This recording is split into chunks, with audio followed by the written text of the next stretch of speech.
and voila, we have the formation of the modern day super team, right? And I don't think people quite see it like that Jordan's legacy is so immense, especially in the modern NBA, right? It is so immense that I almost see Jordan as being responsible, the ripples he caused, the cause and effect that he has, the fact that people are chasing him. I almost say Jordan caused the modern day super team in a way. Deep in the heart of Texas. We're in the business of winning. Don't bet against me. I don't bet anyway. Lose your life. All right, everybody. I saw this video come out from Michael Jordan Fans Are the Best earlier today. I got his mug right here in the back from Winning Trivia. No big deal. But I kind of perused the comments on this video, and the title is Beware, Michael Jordan fans will be devastatingly alone in the GOAT debate in 20 years. And I kind of have an idea what this video is about. I actually haven't watched it yet. I just perused the comments, so I have a little bit of an idea. But we'll see what he has to say. And then there's another sort of topic that ties into Michael Jordan and the revolution of the game that's happened since before the salary cap in the 80s to LeBron's time, essentially forming the quote-unquote super team in Miami, right? So I'll talk about that later, but let's just see what he has to say. I got it on 1.25 speed. Hello, everyone. Michael Jordan fans are the best. The following is a warning for all Michael Jordan fans about the future of the GOAT argument. Talking with other NBA fans and my son, I'm shattered to realize the future may not be on our side. Many people today don't know the greatness of his airness and have only witnessed the exploitative nature of today's media to discredit Michael Jordan. Younger media members are anointing players like LeBron James as the true king of NBA history. Do you think the legend of his airness and his perception as the GOAT will be maintained for the foreseeable future? Please like and subscribe to my channel to see more content. And if you'd like to support the channel, please join as a member where the base membership costs as much as a Gatorade. Or purchase the merch in the description section where you can show off your Michael Jordan fan fandom. Let's get into it. So, I think I know where he's going with this video. I think I actually disagree a little bit because, let's be honest, right? Before LeBron, Kobe was kind of the second coming of Jordan, right? And then you had LeBron, and he's kind of, in a lot of people's eyes, he's overtaken that second spot. And I think right now he's kind of the hot thing. He got the all-time points record. I've kind of debunked how good that is in a way. If you were simply just to average out Jordan's points from his from that first year he retired, those 2 years in the middle, the 3 years until he got to the Wizards, till his last season, his actual last season, he would be like 4,000 points ahead of LeBron right now, right? So, again, and I just made a video on Jordan and Stockton, how, accumulating stats, while longevity is to be applauded and it is impressive, is not as important as peak dominance, right? And that's really what separates Jordan in terms of everyone else, right? You had Bill Russell, early on. But again, I think the fact that there weren't that many teams, the league was much more compact. He played with tons of other Hall of Famers and talent for his era. I just think, the way that Jordan did it compared to Russell, I think is why a lot of people put Jordan ahead of Russell. But the one thing that separates Jordan, right, is in the modern era, his absolute peak and dominance of his peak is really what separates him, right? The averages and the stats are still there. The accolades are still there.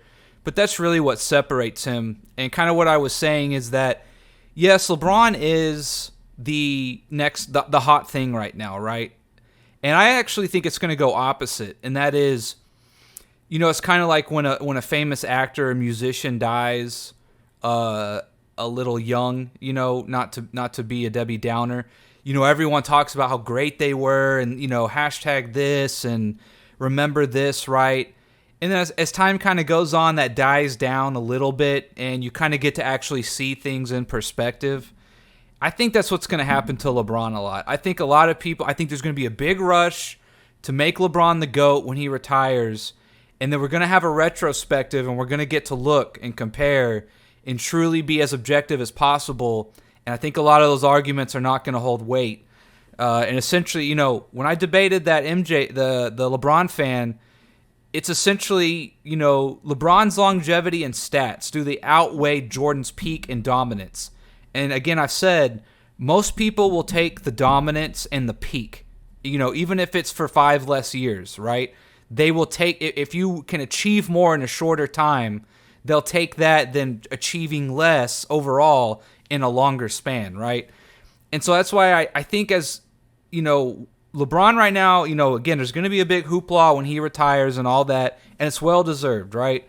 But I think as a year or two goes by after he retires, I think things will come back into focus. And, LeBron's not going to catch Jordan in rings, I don't think. And he's not going to catch him in MVPs, which are kind of two of the big things that is what LeBron, even in LeBron's own mind, right? And in Kobe's own mind, they mentioned how they wanted to get 6 rings, right? They never did. I don't think LeBron will either. And so, I don't think he's going to get there, right? And so that's why I think when this dies down, Jordan's going to be standing there again. There's not many guys right now. Luka's got an outside chance. I don't think Giannis is going to catch him in terms of just an overall resume, right? There's really only like 5 or 6 guys whose resume you could throw up there with Jordan, right? Wilt, Russell, Kareem, Kobe, LeBron, and Tim Duncan, I think would be, if you're just going to be as objective as possible and look at their overall resumes, I think those guys are kind of in that tier 1 with Jordan. Again, Jordan still being head and shoulders above them. But I don't see many guys right now, besides like Luka and Giannis. Jokic is kind of a little too late in his career. Giannis as well. Giannis, and this is going to get back into my point I was going to talk about earlier with how Jordan ties into a certain revolution of the game that I don't think people have been talking about. I think Giannis, it's a little too late. Jokic, it's a little too late. Luka's going to have to start compiling some stuff here in the next year or two in terms of rings and MVPs. He's got the stats in terms of his trajectory to get there. Ja Morant just doesn't come off like a championship caliber player to me. He's very flashy, very athletic, but does he do enough of everything else? I don't think so. You never know. He could join up with another player or two, and that could change everything. Giannis, again, I think has the skill set to do it, but again, I think, unless he really just goes on a run here the next 5 years, I also don't think his game's going to translate very well as he gets older. So I'm not sure about Giannis either, although he's had an amazing peak, right? The 2, 3, 4 years here. I just don't see anyone else who's up next right now. That's just my opinion, right? Wemby's got way too far to go to even talk about someone like that, right? So we'll see what happens, but I sort of lean the other way that when the dust settles, I think Jordan will still be considered the GOAT by 60. We saw that poll from Jimmy High Roller.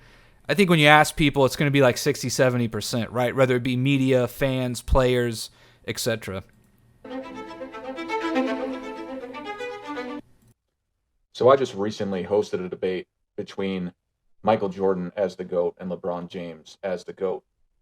And it just terrorizes me how in the future the kids growing up today are going to recognize LeBron James as absolutely the greatest basketball player of all time for all the things that he's done.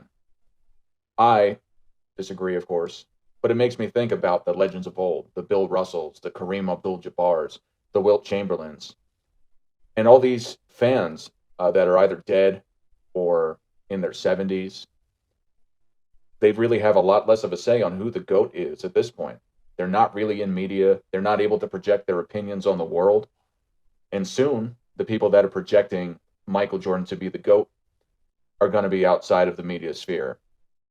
I think he'll always have a say if he is the GOAT or not, just like I was mentioning these other legends before. However, it's scary to me that it's going to die eventually.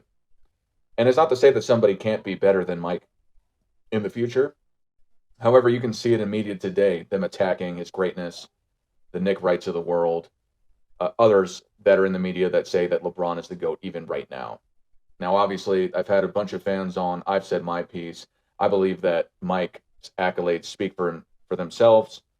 You can argue that other people are the GOAT, but to just say that Mike isn't, and to measure other people up to him that haven't accomplished the high standards that he has in the time when he was on top of the league, I think is ridiculous, particularly speaking about LeBron James. Now, LeBron's great, but the fans of LeBron James are attacking the foundation of the GOAT with Michael Jordan. And it's something that I just have to think about. It's going to happen. Michael Jordan will be uncrowned eventually. Talking with Mike Stud Rude, and he had mentioned it in his debate, he had brought his son on that he had called Stud Rude Jr. and asked him if he knew who the Looney Tunes were, in which he said he didn't. Asking my son if he wanted to watch Space Jam, he said he didn't want to watch Space Jam 1 with Michael Jordan. He wanted to watch Space Jam 2 with LeBron James. I think there is some hope for this, though. I think we need to educate our children. We need to show them how great Michael Jordan is. We need to do... Now, this is one of those things I can remember as a kid, right? My dad was a massive Larry Bird fan and then if you know about Larry Bird, you inevitably learn about Magic, right? And to me as a kid, thinking about Magic Johnson, a 6'9" point guard, just running around the floor, causing chaos, right? I thought Magic was the coolest thing since sliced bread when I was younger, right? And as I got older, and I watched more film, I looked at their accolades, their stats, what they did with what, the eye test. Their skill set really is what, for me, separates Bird from Magic. When I changed my mind, right, it was a little, at some point you get older, kids will grow up and change, right? And as they get older, they will hear about Michael Jordan and look into Michael Jordan. Now, one thing I saw in the comments that made me want to react to this video is media. He brings up media here, and that's where I think Jordan came in at the right time in terms, to give some of the MJ haters a little bit of credit, or one of the arguments they bring up is that the media sort of pumped him up. Yes and no, right? He was the best player. He's deserving of being hyped up in the media. But also what that does is all of the game film is there for his posterity, right?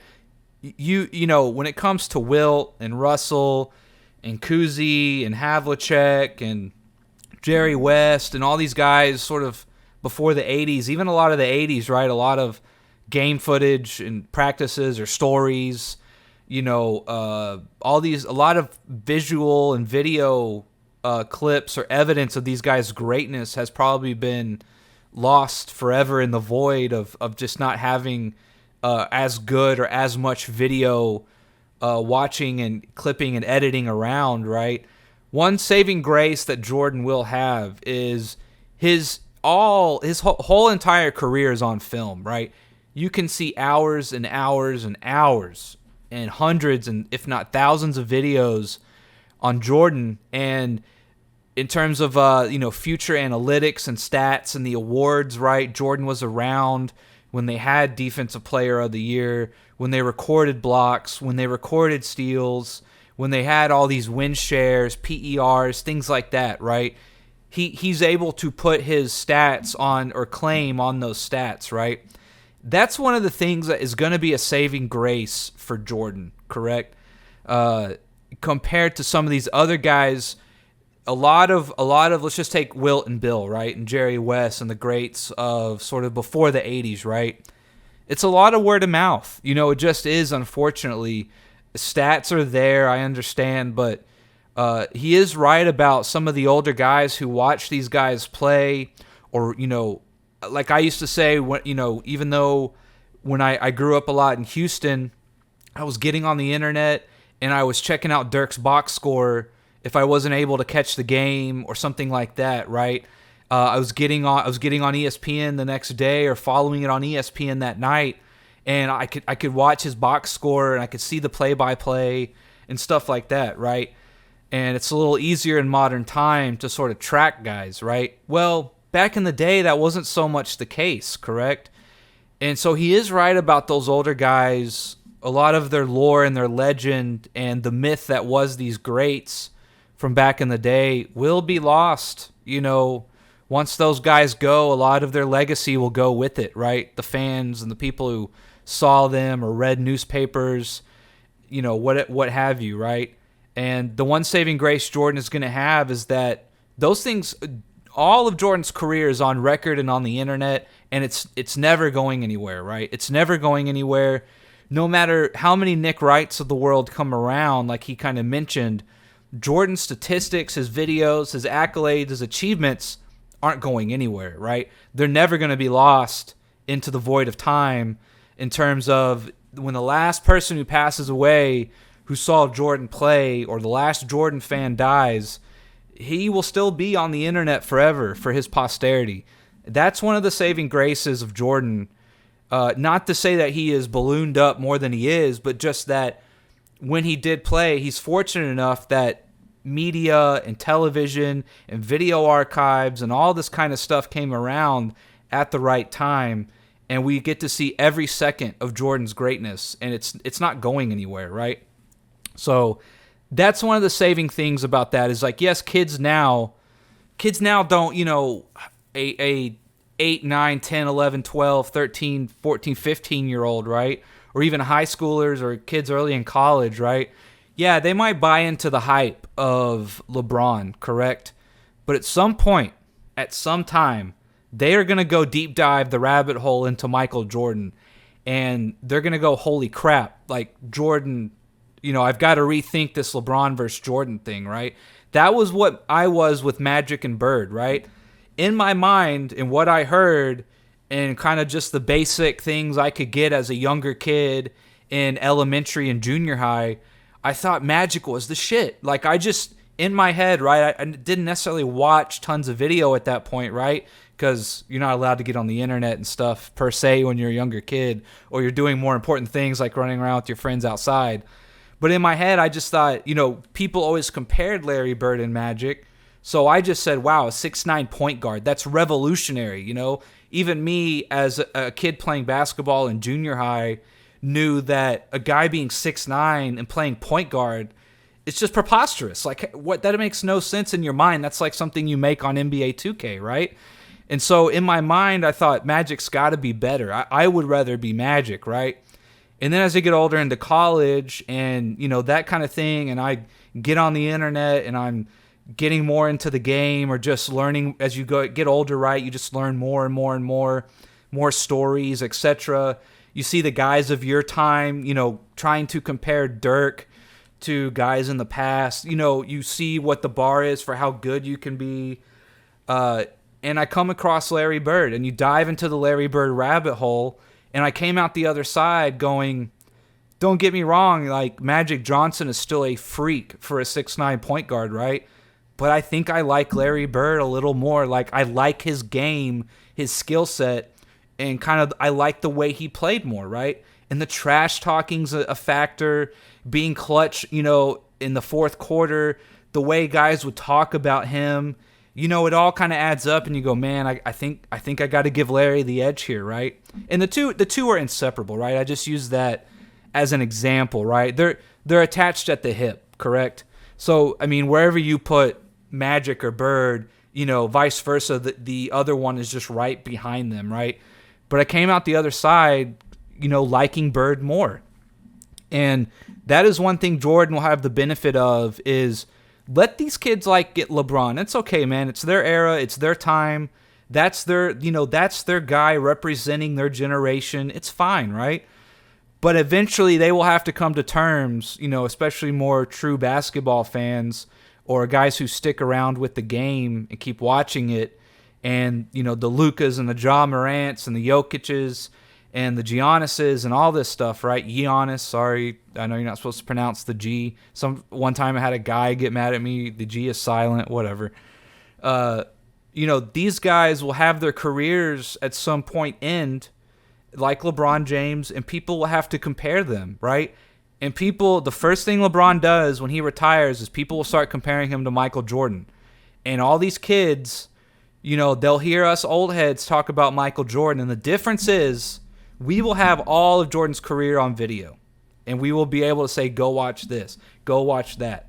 Look here, look at this, look up that story, look up this story, right? And all kinds of things like that, right? So Jordan's got a little bit of a saving grace when it comes to guys before the 80s, let's say, roughly. To our parts, unlike our forefathers, our fathers, our grandfathers. And not to say that they are wrong for feeling that their players were better than Michael Jordan. Some of them just admitted that Michael Jordan was better than the players that they liked in the past. But I think it's a lot of people agree that LeBron hasn't quite done it versus how Michael arguably surpassed the other people of the past. So I just wanted everyone to think about that. What are you going to do to change the narrative of the future? Can you do it? Do you think it's something that can be done just in general? Please let me know in the comments. And for everyone, Michael Jordan fans are the best. Yeah, so, I kind of already gave my piece on that. That's the big difference between Bill and Wilt's era, Jerry West, all these other guys, right? The other greats, Dr. J even. Unfortunately, the video of the time and the amount of it, right? I mean, you can go find high school games on live streaming these days, right? I mean, you can go find junior high games sometimes even. The Little League World Series is on ESPN now, stuff like that, right? There's all these archives, whether it be video. People are way more into stats these days than they used to be, which I think overall is a good thing, right? But that's going to be the saving grace of Jordan, is his greatness. Every second of his gameplay is out there for anybody to go watch and go look at and compare, right? So that's that. The other topic I wanted to get in, which I think is kind of interesting, and I don't think people have really have quite put it this way, but I think it's true. I think this is not a hot take, but an interesting perspective, right? You think about basketball. This kind of goes to when LeBron retires, it's going to be his longevity and his accumulation of stats versus Jordan's dominance and his peak. And I just came out with that John Stockton versus Michael Jordan video, and I kind of went over why accumulation of stats is not as impressive as perhaps a little bit of a shorter career, but in that career you absolutely dominated more than the guy who had 5 more years on you or even 10 more years on you. But if you're able to put 5-10 years of absolute dominance together, that means more to the legacy of you in basketball and the fans and whoever is interested in whatever sport we're talking about, right? A 10-year dominance is worth more and is remembered more and is respected more than a 20-year great career, right? If in that 10 years you win a couple more rings, a couple more MVPs, a couple more All-NBAs, a Defensive Player of the Year here, you dominated the statistics, at least in a couple categories, you were the best at your position or top 2 or 3 every year, right? That means more than maybe some years you were like a top 15 player. Some years maybe you were a top 5 player. Some years maybe top 25. Some years top 10, right? Having a 10-year consistent dominance means more than a 20-year, kind of up and down, even though it's a great career, right? Again, you think about someone like Dirk. I would shave 5 years off Dirk's career if it meant he could get another ring and he could get another championship, right?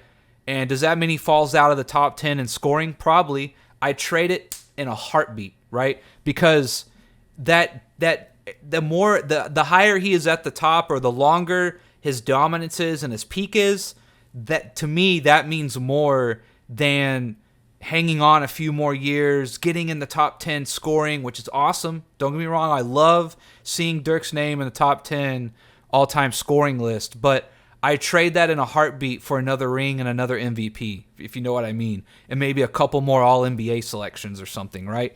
So that being said, right, what's so I'm going to get it to here. What is so amazing about Michael Jordan, right, is his absolute dominance and his peak, right?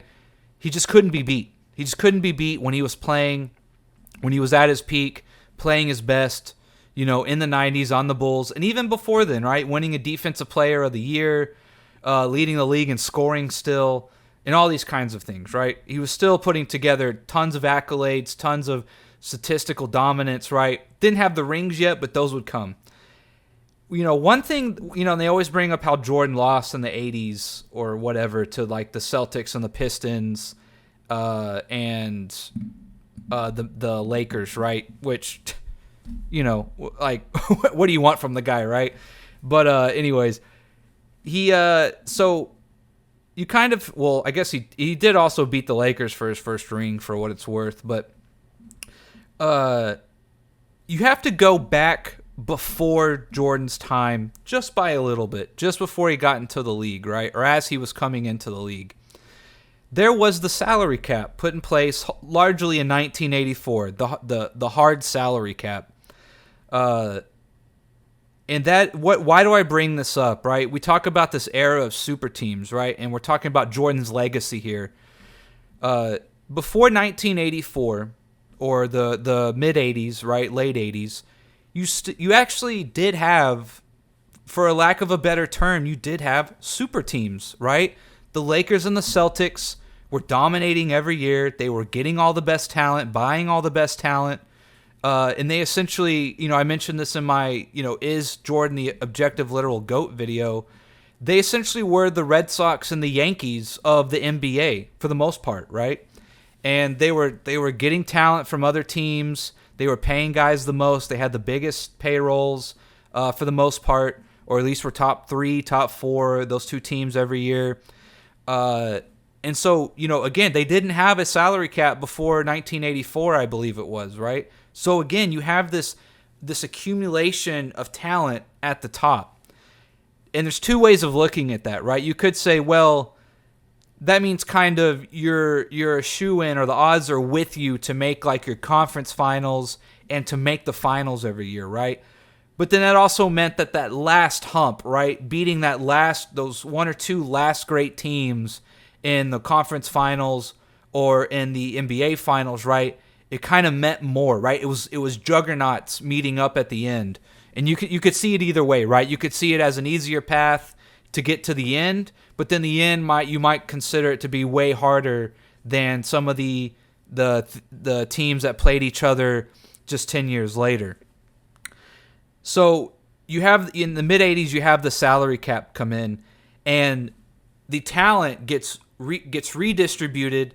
It's much more spread out.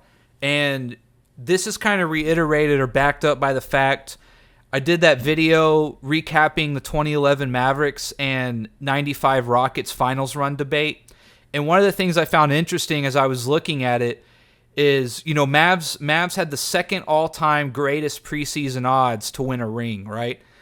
But what's interesting is they were only like 4, 5, or 6 down the list that year in terms of preseason odds, right? Although they were plus 2,000, right? They were only like 5 or 6, something like that, in terms of teams favored to win it that year, right? In 95, you go back, and to get to plus 2,000 odds, you had to go to the 12th team, right, to get those long shot of odds. What does that mean, right? That means that we've seen this sort of revolution of super team, as they put it. Before the 80s, you had super teams. You essentially had 2, 3, 4 teams that were a shoo-in to win it, right? It was no doubt.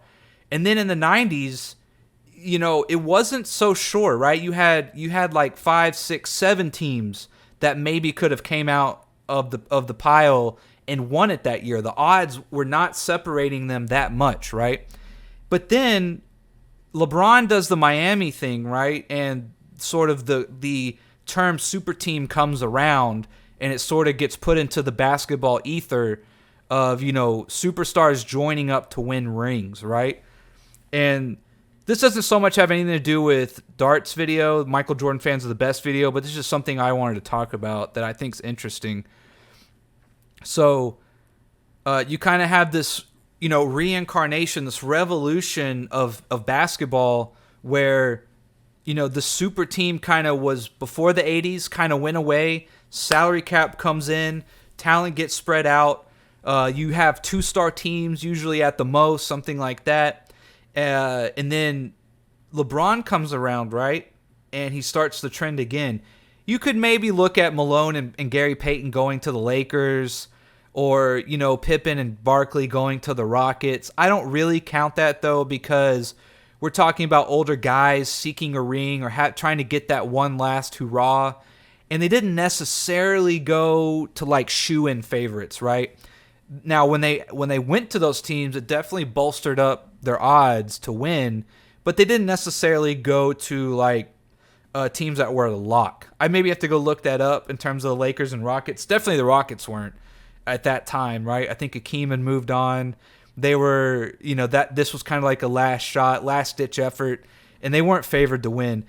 The Lakers might have been considered, because they had Kobe, I believe, at the time.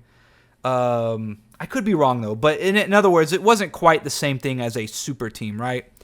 And then you had the Celtics, which some people argue yes or no, because Pierce had been there forever. They get Rondo through drafting, and then they sign Ray Allen and KG. That could be argued. You know what I mean? That could be argued. The Pistons still not so much. Billups and Hamilton and Ben Wallace had been there for a while. And then you had Rasheed kind of came along, right, and it kind of fit. But without a shadow of a doubt, when LeBron did it, and also the thing about all those teams I just mentioned is we're talking about guys later in their career, right?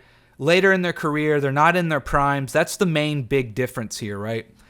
And LeBron does this in his prime, and he does it with 2 other players who are essentially in their prime, right? Bosh was averaging 2010 in Toronto.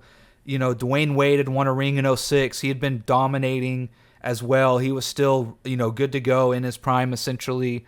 And LeBron, of course, was the best player in the league, right? And what is so great about Jordan and his legacy, and this just tells you how one player has such a ripple effect on so many levels you don't think about, right? You kind of go back to Kobe, and Kobe always mentioned he wanted that 6th ring so bad, right? To kind of put him on the same shelf as Jordan in a way, into that same ether, to have another factor he could say, I want as much as Jordan in.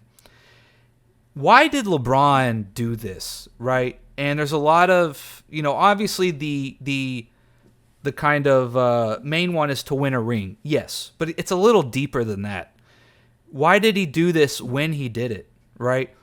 And I believe, let me double check this before I say it. This is what I want to double check, make sure I get what I say correctly. Michael Jordan won his first ring in his 7th year in the league, right? That last year that LeBron was in Cleveland was his 7th year in the league, right? And again, all the credit to LeBron and the fact that, at least in my lifetime and from what I can remember, he has been, even more than Wemby, in my opinion, he is definitely was way more hyped, has had way more pressure put on him than Wemby. I think people are kind of, there's a little hesitancy with Wemby, right? When LeBron came into the league, there was no doubt that physically, right, he was a monster, right? And there's the whole steroid thing in Miami, what have you, right?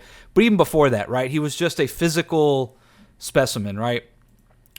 And from day one, he had all the pressure in the world put on him, and he was compared to Michael Jordan, and you could tell he wanted that comparison, right? And I think that's where a lot of the love-hate comes in with LeBron, right? It's kind of, okay, you want to be compared to MJ, that's fair, but, I think that gets him a lot of flack as well.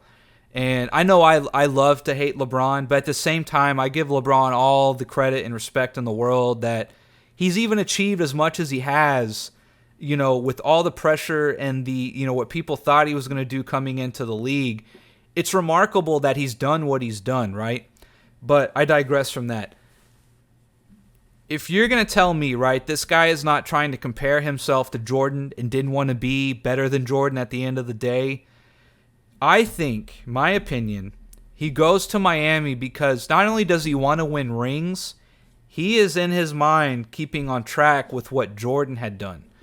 Jordan won in his 7th year. LeBron had gotten to 1 finals with the Cavs, I believe. And in that 7th year, he hadn't won a ring yet. And he knows if I'm going to win 6, or if my goal is to get to 6, I have to win now. I have to start winning, right? And voila, we have the formation of the modern-day super team, right? And I don't think people quite see it like that Jordan's legacy is so immense, especially in the modern NBA, right?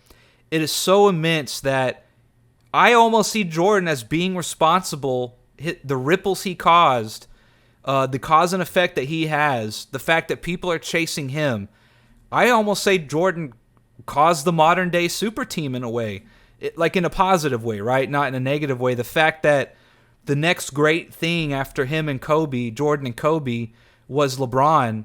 And if he was going to get up there with those guys, and if he was going to stay on track with their legacy, and if he was going to put together a resume at the end of his career to be compared to those guys or surpass them, he didn't mind, sort of selling his soul in a way to win rings, right?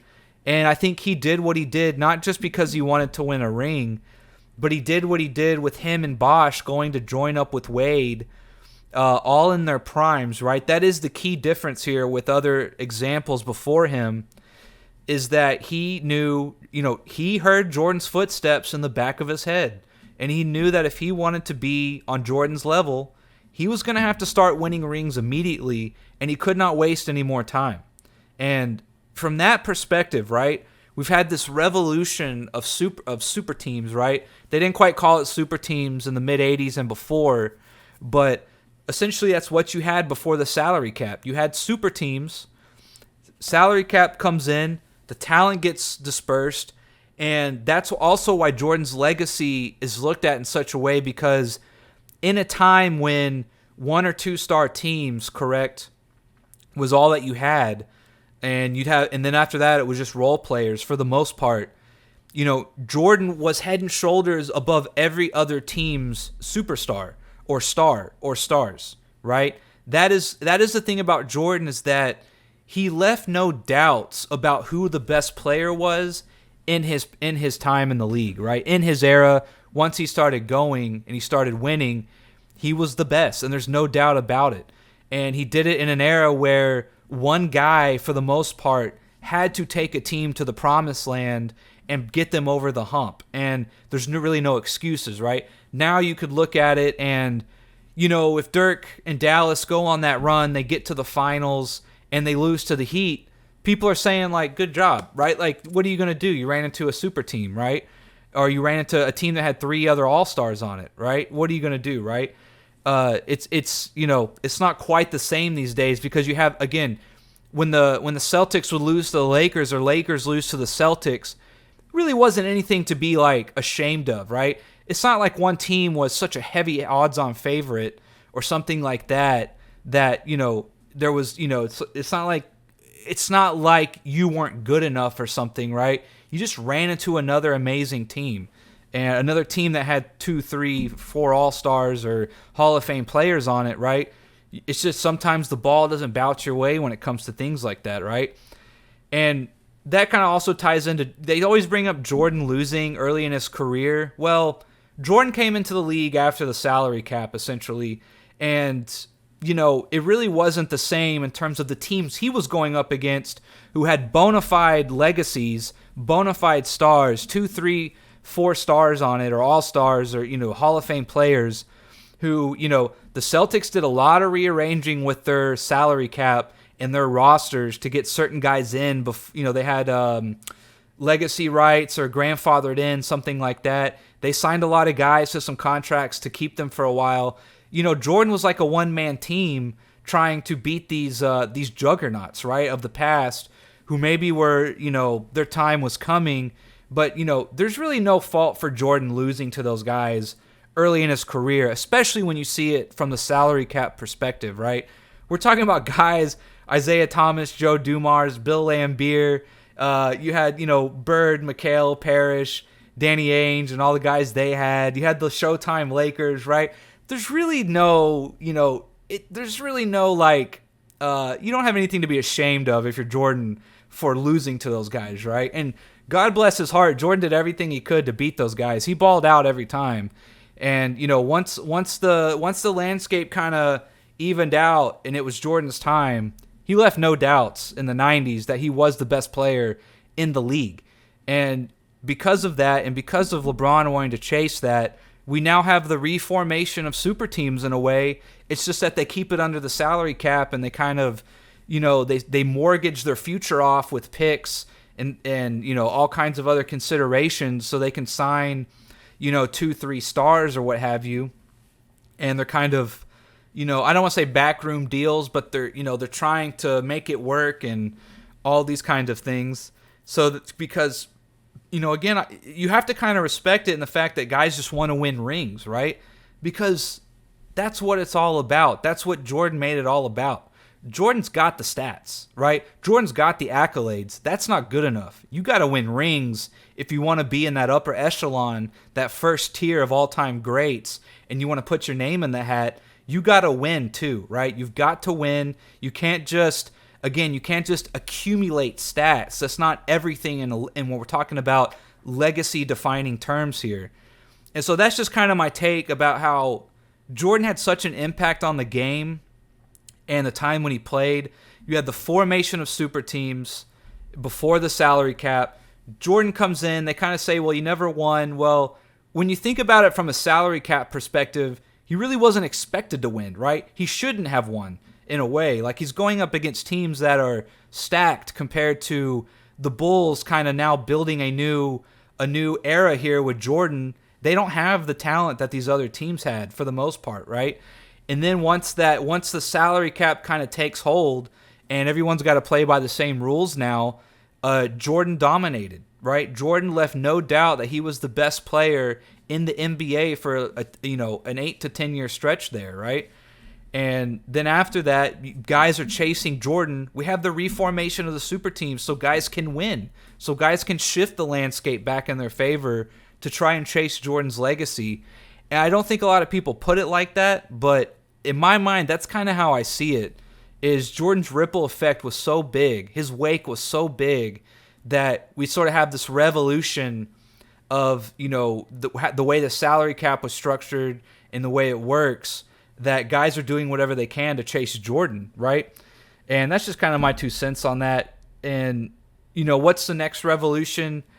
I'm not sure, right? Maybe the league will say you can't sign 2 or 3 guys to, more than 60% of your salary cap, or you can't have 2 guys go over 50% of your salary cap, something like that, right? Because the league wants parity, right? The league wants the talent dispersed and around as many cities and towns and fan bases as possible, right? That's what drives ticket sales. That's what drives TV ratings. It's what gets more people interested who are casuals. The casual in Salt Lake City or the casual in Cleveland, if they got no stars, or if they know they're, just going to get stomped by other teams who are at the time have 2-3 all-stars on their team because they've worked things out and kind of made some backroom deals and mortgaged off their future to be good now. It just doesn't get the average person or consumer involved, right? So that might be the next step, is you can't sign, 2 guys to more than 60% of your salary cap, and you can't sign 3 guys to more than 75% of your salary cap, something like that, right? I wouldn't be surprised if the league did something like that to, again, kind of reiterate the point of the salary cap, is to disperse the talent, keep as much parity in the league as possible. So that's my rant. That's just what I wanted to go on. That's my video for the day. So I'll see you guys on the next one.